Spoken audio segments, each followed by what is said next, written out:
अस्सलाम वालेकुम बच्चों, आज की हमारी क्लास है 6। यूनिट हमारा 13 है, 3 डायमेंशनल सॉलिड्स, यानी हम 3D शेप्स के बारे में पढ़ रहे हैं। और एक्सरसाइज हमारी है 12.2 और सब्जेक्ट हमारा मैथ है। ठीक है बच्चों, तो एक्सरसाइज आज हम करेंगे 12.2। इसमें सबसे पहले वो कहता है फाइंड द वॉल्यूम, वॉल्यूम को फाइंड करें एंड सरफेस एरिया और surface area of the following cubes. दरअसल क्यूब्स का बच्चों मैंने आपको बताया था, क्यूब जो होती है उसकी लेंथ, ठीक है, और हाइट और ब्रेथ जो है वो इक्वल होती है। आपने पहले पढ़ा है, ठीक है, मैंने आपको पीछे एक्सरसाइज 12.1 में बताया है कि जो क्यूब होता है उसके 6 सरफेसेस होते हैं, 12 एजेस होते हैं और 8 वर्टेक्स होते हैं। ठीक है, तो अब देखिए, अगर हम एक साइड को लें, अभी ये 3 डायमेंशन है ना, अगर हम स्क्वायर, सिंपल स्क्वायर लें तो length multiply by breadth equal to breadth होती है। ठीक है, तो कि लेंथ और ब्रेथ जो होती है, ये इसकी लेंथ है और ये इसकी ब्रेथ है, तो ये इक्वल होती है। ठीक है, तो हम क्या करते हैं, इसको जब एरिया ऑफ स्क्वायर हम निकालते थे तो लेंथ मल्टीप्लाई बाय लेंथ करते थे ना, तो इन दोनों को मल्टीप्लाई किया तो एल का स्क्वायर रूट आ गया। ठीक है, एल स्क्वायर आ गया। अब हमने क्या करना है, surface area of a cube. अगर हमने surface area of a cube निकालना है तो हम क्या करेंगे, हमारे पास कितने सरफेसेस हैं, 6 सरफेसेस है ना 3D शेप में। ये 3D शेप है, इसके 6 सरफेसेस हैं। ठीक है, तो ये देखें 1 2 3 4 और ये फ्रंट वाला है और एक बैक वाला 6। ठीक है, तो 6 सरफेसेस हैं। सरफेसेस एरिया होता है, ठीक है, इसका अंदर वाला एरिया को सरफेस कहते हैं। ठीक है, तो अगर हमने एरिया निकालना है surface area of a cube, तो हम क्या करेंगे, sum of all area of surfaces, तो हम जितने भी एरियाज हैं उन सबको प्लस कर लेंगे। तो हमारे पास टोटल 6 एरियाज हैं, तो 6 एरिया, ठीक है, हम उसको क्योंकि एल से शो करते हैं, तो L square multiply by L square. देखिए, हमने एरिया ऑफ सरफेस निकाला एल स्क्वायर। ठीक है, तो हम यहाँ पे 6 टाइम एल लिखेंगे और इन सबको मल्टीप्लाई करेंगे तो 6 एल स्क्वायर आ जाएगा। तो ये इस फॉर्मूला आपका ये बनेगा area of a cube, area और, ठीक है, surface area of a cube का 6L की 2। और अगर हमने वॉल्यूम निकालना है, वॉल्यूम ऑफ अ क्यूब, तो उसके लिए हम क्या करेंगे, एरिया ऑफ बेस मल्टीप्लाई करेंगे हाइट।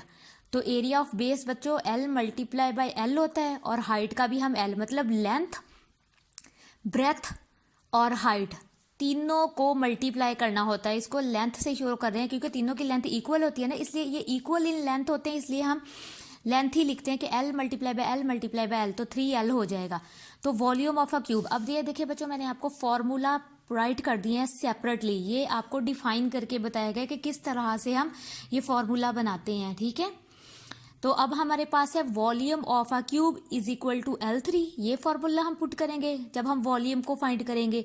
और सरफेस एरिया को फाइंड करने के लिए ऑफ अ क्यूब, तो surface area of a cube के लिए 6L स्क्वायर, 6L स्क्वायर, इसमें 6L का स्क्वायर है लेकिन वॉल्यूम में L क्यूब है। ठीक है, L जो है वो 3 टाइम है। ठीक है, आपने ये याद रखना है। अब हम क्या करेंगे, हमारा क्वेश्चन नंबर 1 है, क्योंकि हम क्वेश्चन नंबर 1 का पार्ट 1 करेंगे, क्वेश्चन नंबर 1 का पार्ट जो है वो 1 करेंगे, तो उसमें वो कह रहा है edge is equal to 4 centimetre. अब हमारे पास जो उसने एज दिया है, क्वेश्चन दिया है हमारे पास, एज जो है is equal to edge is equal to 4 centimetre, हमें उसने ये दिया है। ठीक है, मतलब लेंथ जो है, एज जो है क्यूब का, ये क्यूब है, एजेस ये किनारे हैं, तो एज उसने वन साइड एज दे दिया कि वो कहता है एज जो है क्यूब का जो है वो 4 सेंटीमीटर है। ठीक है, ये लेंथ है हमारी। तो हम क्या करेंगे, अब जब से हम राइट करेंगे, सरफेस हमने फाइंड क्या करना है, सबसे पहले तो हमने ये देखना है कि हमने फाइंड क्या करना है। फाइंड करना है surface area of a cube. सबसे पहले तो हमने क्या करना है, सरफेस एरिया ऑफ क्यूब, हमने ये चीज फाइंड करनी है, नंबर 1। दूसरा वो कह रहा है volume, volume of a cube, ये दो चीजें जो है हमने फाइंड करनी है। ठीक है, तो सबसे पहले हम क्या करेंगे, हम वॉल्यूम को फाइंड कर लेते हैं। अब हम यहां लिखेंगे सॉल्यूशन, हम सॉल्व करने लगे हैं क्वेश्चन को, सॉल्यूशन लिखेंगे। हम यहां राइट करेंगे वॉल्यूम ऑफ अ क्यूब, पहले हम वॉल्यूम फाइंड कर लेंगे, वॉल्यूम ऑफ आ क्यूब। तो वॉल्यूम ऑफ अ क्यूब का फॉर्मूला क्या था?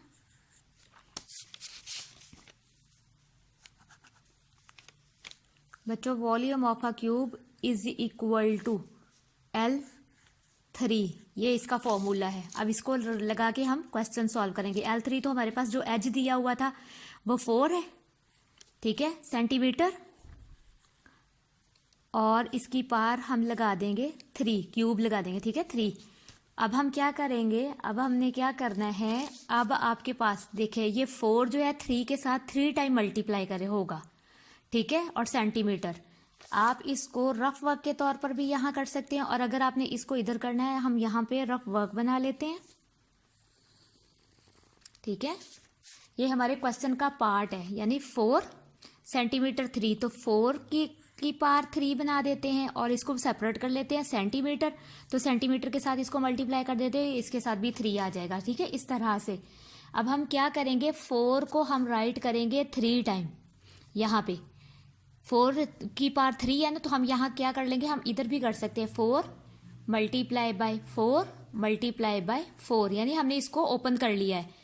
अब इसका 3 खत्म हो गया है और सेंटीमीटर 3 इस साइड पर आ जाएगा। अब ये ब्रैकेट में हमारा मतलब ये इस तरह से आ जाएगा। अब इन दोनों को हम मल्टीप्लाई करते हैं, 4 4s आर 16, ये वाला मल्टीप्लाई बाय 4 नीचे आ जाएगा, और सेंटीमीटर अगेन आप नीचे राइट कर लेंगे। 16 को 4 के साथ मल्टीप्लाई कर लें, 16 multiply by 4, 4 6 are 24, 2 carry, 4 1s are 4 और 2 6, 64। तो बच्चों ये आ जाएगा 64 सेंटीमीटर की पार 3। तो ये आपका आ गया है वॉल्यूम ऑफ अ क्यूब, ये आपका आंसर आ गया है। Volume of a cube right करने का ये मेथड है, ठीक है, वॉल्यूम ऑफ अ क्यूब का ये मेथड है। बच्चों अब हम करेंगे find surface area of a cube, इसका दूसरा पार्ट, क्योंकि पहले अभी हमने 1 पार्ट किया इसका, ठीक है। अब हम दूसरा पार्ट करेंगे surface area of a cube. आपको बताया क्यूब की सारी साइड्स इक्वल इन लेंथ होती हैं, तो इसका जो फॉर्मूला है वो 6L स्क्वायर, क्योंकि क्यूब की जो सरफेस एरिया 6 होता है, तो 6 के साथ हमने उसको करना है 6L स्क्वायर। तो अब हम क्या करेंगे, हमारे पास 4 एजेस दिए थे, 4 सेंटीमीटर हमारे पास था बच्चों क्वेश्चन में, ये देखिए 4 सेंटीमीटर एजेस दिए हुए हैं। तो अब हमने इसका सरफेस एरिया हम फाइंड करना है, यानी कि जो क्यूब है उसके अंदर वाला एरिया कितना बनता है। तो हम 6 बाहर राइट करेंगे, L की जगह पे 4 सेंटीमीटर राइट करेंगे, ठीक है, और इसके स्क्वायर रूट लगा देंगे, ठीक है। अब हम क्या करेंगे, इक्वल 6, 4 को 2 टाइम करना है, 4 को अलग कर लेंगे स्क्वायर, और सेंटीमीटर 2 अलग कर लेंगे, ठीक है। अब हम क्या करेंगे, इसको 6 एज इट एज राइट करके इसके ये पार खत्म करेंगे, तो 4 मल्टीप्लाई बाय 4 हो जाएगा, इज इक्वल टू ये 6 सेंटीमीटर स्क्वायर, ठीक है। सेंटीमीटर CM का मतलब होता है सेंटीमीटर। अब हम क्या करेंगे, 6 इन दोनों को मल्टीप्लाई कर लेंगे, 4 4s आर 16 और सेंटीमीटर स्क्वायर। अब इन दोनों को आपने मल्टीप्लाई करना है, तो ये आपका हम रफ वर्क में करेंगे, 16 multiply by 6, 6 6 are 36, 3 carry, 6 1s are 6 और 3 9, 96। तो आपका ये इन दोनों को मल्टीप्लाई करने से 96 सेंटीमीटर स्क्वायर आ गया, ठीक है। तो ये आपका आंसर आ गया है surface area of a cube. अब आपका ये आ गया है surface area of a cube. अब बच्चों जितने भी ये क्वेश्चंस होंगे इसके वॉल्यूम एंड सरफेस, क्योंकि find the volume and surface of the area of a cube same edge ऐसे ही आपने करने हैं, ठीक है। इस तरह से आप बाकी के क्वेश्चंस भी करेंगे।